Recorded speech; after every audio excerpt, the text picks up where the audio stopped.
Well, thank you everyone for joining us in that digital passing of the peace. It's great to be able to connect with you here online. Thank you for watching today. Let's get into our lesson from the scriptures for today. The things that I have to say today are brief, but it's as much of a reminder to the smug and self-certain as it is to the broken and bewildered watching this broadcast this morning. Only you on the other side of this lens truly know which of those conditions you have entered into this broadcast in today. And God sees you wherever you are. That ought to be both humbling and encouraging to you. I hope that it is. I too waffle back and forth between these two life conditions. Pastors are not immune to the highs and the lows of this life either. We are made of the same stuff as everyone else. The theologian J.I. Packer once wrote, expounding on our passage for today, he said that guidance, like all God's acts of blessing under the covenant of grace, is a sovereign act.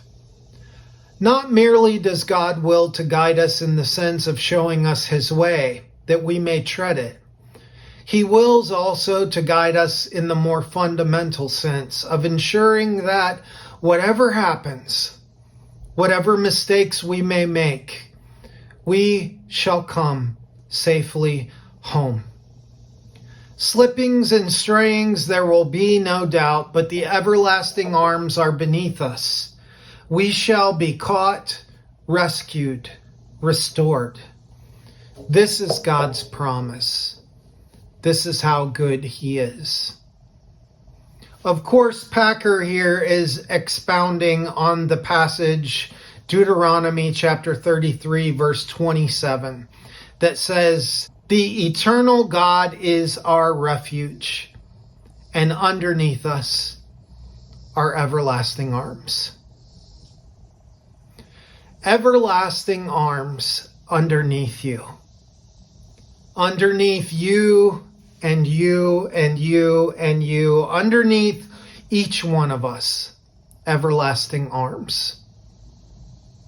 You know, one of the downsides of the spiritual life and our chosen methods of embracing it more fully, be it prayer, the study of the scriptures or other sacred writings, meditation, contemplation, silence, etc., is that we can start to believe that we're actually attaining it, that we are closer to God than we once were.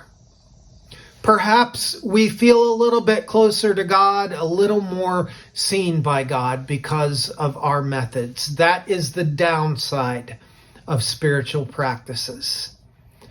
This is a strong delusion because at its root is the idea that God was at some point further away from us before we got all of our methods polished and certain. Sadly, this closeness that we may feel is a false one. It's rooted in pride. It sets us up as the one in charge, as the one in control. And it despises things like unanswerable questions, mysteries, and graces.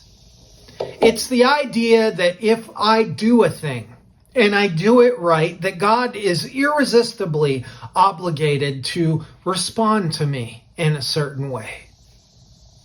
I don't know about you, but to me that seems all too simple a formula for dealing with a God. The truth of the matter is, though, that no one is further away from God than they have ever been. You, me, everyone. We're all in the same place with God in this very moment that we have always been. And you are not the arbiter of that law. God is. And it's important to remember that in our walk, in our journey toward our closeness with God. Now, is that fair? Well, to the human mind, no, it isn't. But in the objective sense, it's the only way that it can be fair. Because none of us are brilliant enough to navigate this as we should. Everybody is off the hook because everybody is on the hook. Perhaps the only usefulness to our spiritual practices, our methods for being closer to God, is that they bring us to a place of awareness about God's already present nearness to each one of us. Underneath us are everlasting arms. They aren't there because of anything we did or didn't do. They are there because that is their purpose. That is their function. That is their place. They are present under us just as they are under those that we despise. They are there when we feel worthy and esteem others as unworthy. They are there when we feel unworthy and esteem others as worthy. No one can escape them. No one is exempt. We may fall into them kicking and screaming, or we may fall into them out of relief with a giant sigh. Whatever our condition, we shall be caught, rescued, and restored. The eternal God is our refuge, and underneath us are everlasting arms. Can you hold that in your life? Are you willing to hold that in your life? That is where freedom is, believe it or not. That is where clenched fists open and shoulder muscles relax. That is where we are able to breathe deep and find joy in the journey rather than just in chasing the destination. What would holding that do to your sense of pride? What would it do to your self-loathing? Would it bring you to a place of rest, a place of gratitude, a place of grace? We are, each of us, far less in control than we think we are. And in that, there is great hope for each of us. When our methods to be in control fail us in our brilliance and in our brokenness, that is where trust can begin. That is where faith is sustained.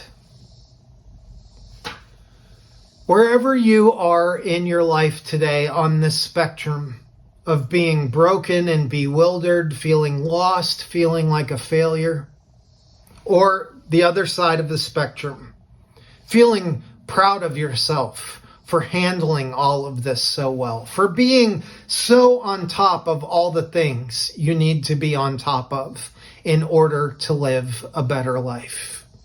Or maybe you're somewhere in between. Wherever you are, God's arms are beneath you to hold you up when you need holding up, to catch you when you fall.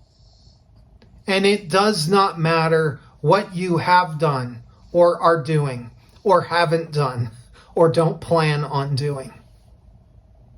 God is there for each of us to carry us, to catch us, to hold us.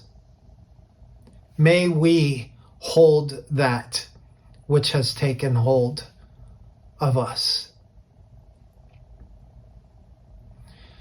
As we move into a time of reflection now, I want to ask you to take some time to honestly assess your life. To ask yourself where you are on that spectrum. And then to inwardly, silently lean on those everlasting arms that are holding you, that are carrying you. Let your weight, the weight of your life, sink into them. Let's do that for a moment as we get quiet and we reflect. Amen.